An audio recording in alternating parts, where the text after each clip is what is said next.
L'ONG Le Palmier de l'Enfant vient de donner un souffle de plus aux orphelins et enfants en difficulté sociale en leur offrant des cadeaux à l'occasion de la célébration de la fête de Noël, un geste de solidarité qui vise à renforcer les liens avec ces enfants en manque de soutien.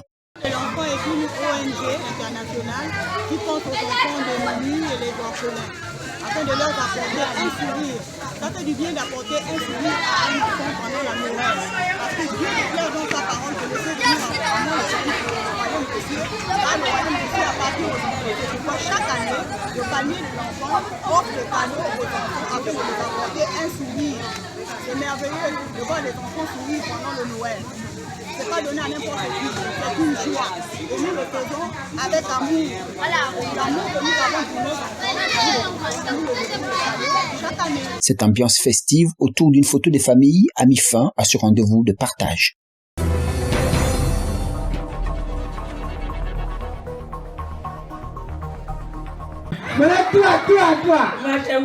Noël, c'est aussi à la direction provinciale des eaux et forêts de la Nyonga qui a tenu à honorer les enfants de ses agents en leur offrant des cadeaux qui symbolisent l'amour et le vivre ensemble. La direction provinciale des eaux et forêts de la Nyonga, avec ses cantonnements, a bien voulu cette année offrir cette table de Noël à nos tout petits.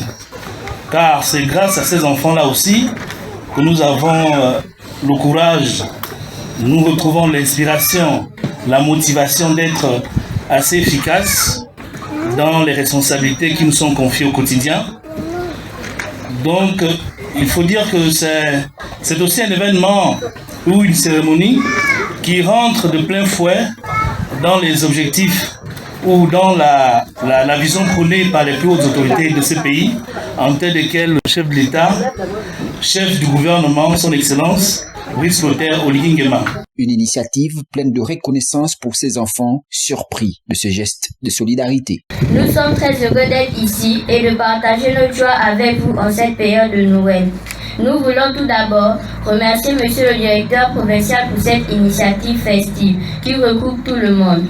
Ensuite, nous tenons à vous remercier du fond du cœur pour ces merveilleux cadeaux autour de l'arbre de Noël. Que cette journée soit remplie de joie et de bonheur. Le rendez-vous a été fixé au 25 décembre 2026.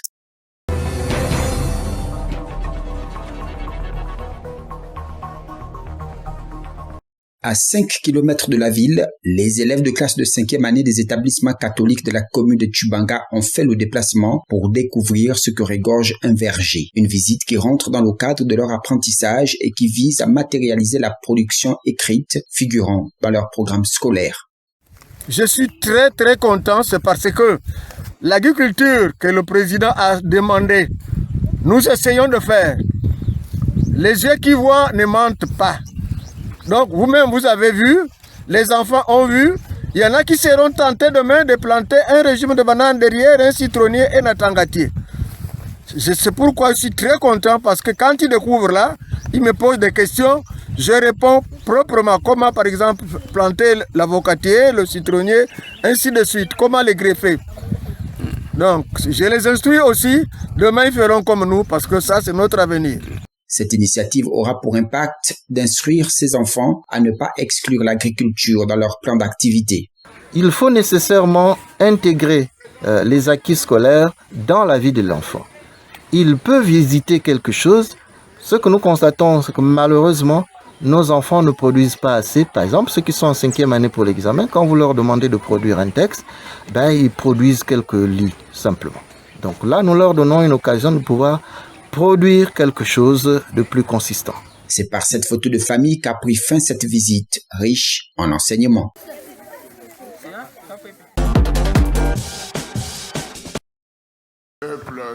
C'était le 8 décembre dernier, Alassane Ouattara prête serment pour son 4e mandat. Et quelques mots de son discours ont particulièrement retenu l'attention destinée à la jeunesse ivoirienne. Ce mandat sera aussi celui de la transmission générationnelle. Ce sera pour moi et pour notre nation un acte de responsabilité et de maturité politique. Cette transmission générationnelle paraît lointaine aux yeux de nombreux jeunes Ivoiriens. Mais la campagne des législatives est un moyen de se compter. Issouf Ouattara, 32 ans, a lancé cette campagne plein d'ambition. On a commencé la campagne engageons-nous sincèrement, travaillons, chaque périmètre de la commune compte. Lui, c'est un ancien étudiant de l'université Houphouët-Boigny à Abidjan. Il veut bousculer les politiques en candidat indépendant. Avec ses soutiens, il sillonne la circonscription d'Anyama. Parce que nous avons des problèmes, il est important que nous-mêmes nous venons traiter nos problèmes, trouver des solutions à nos problèmes. Et bien sûr, je veux être candidat pour trouver solution à mes problèmes qui sont les problèmes également de tous les Ivoiriens, bien sûr. Peu de moyens à sa disposition, alors il se contente de ses arguments et de quelques petites affiches et spécimens des bulletins de vote fournis par la commission électorale. Une des clés de ces élections, ce sera bien sûr de faire voter les jeunes. 77% de la population ivoirienne a moins de 35 ans. Mais à la sortie de l'université à Cocody, la politique fait moins bouger les foules. Il n'y a pas si longtemps, c'était un haut lieu bouillonnant, notamment avec la FESI, la Fédération estudiantine et scolaire de Côte d'Ivoire, qui forma plusieurs figures politiques avant une dérive mafieuse et criminelle. Le syndicat a été dissous par les autorités, mais il en reste des souvenirs. Moi, quand je vois des personnes comme M. Charles Goudé qui ont fait la FESI, j'ai entendu parler de ces personnes-là qui ont fait la fierté. Voilà, quand je vois aussi, il y a plusieurs jeunes leaders de ce pays qui sont passés par la FESI. Et moi, ça m'inspire. Mais mon souci, c'est qu'il faut qu'on laisse les intérêts de côté. Parce que les intérêts font que des personnes vraiment pleines d'avenir, des personnes en qui on met nos espoirs, nous trompent parfois. Et c'est ce qui est défaut. Comment s'impliquer politiquement quand les besoins simples comme l'éducation, la santé, le logement, l'accès à l'emploi ne sont toujours pas suffisamment pris en compte ? Les partis politiques ont perdu de leur attrait à cause aussi de la violence, selon ce sociologue. La violence liée au processus électoral depuis 1990 a certainement découragé un certain nombre de jeunes de s'engager dans les grands partis parce qu'ils considéraient que ces partis-là ont été responsables de la situation. Donc ils décident, eux, de ne pas être encartés, d'y aller avec leurs moyens, avec leur profil pour pouvoir séduire l'électorat qui a peut-être besoin de voir de nouveaux profils. Si des jeunes leaders des années de crise ne mobilisent plus les foules et qu'une partie de la jeunesse s'est détournée du militantisme, certaines candidatures indépendantes pourraient donc être considérées comme des refuges. 255 députés seront élus à l'Assemblée nationale, mais combien seront-ils à représenter réellement cette jeunesse ivoirienne ?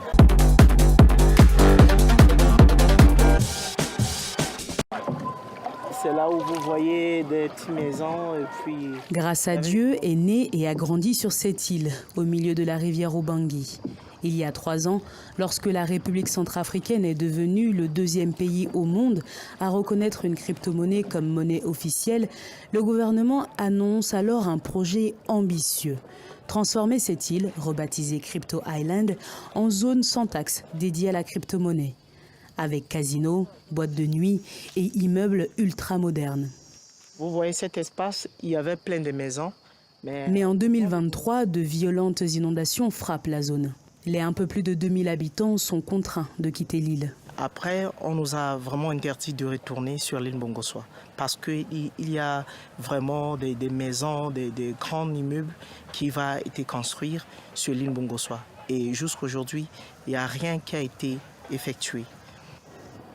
Depuis 2 ans, les habitants devenus déplacés internes vivent en face de l'île, sous des bâches. Ils ne seraient autorisés à y retourner que pour prier dans l'église sauvée des eaux.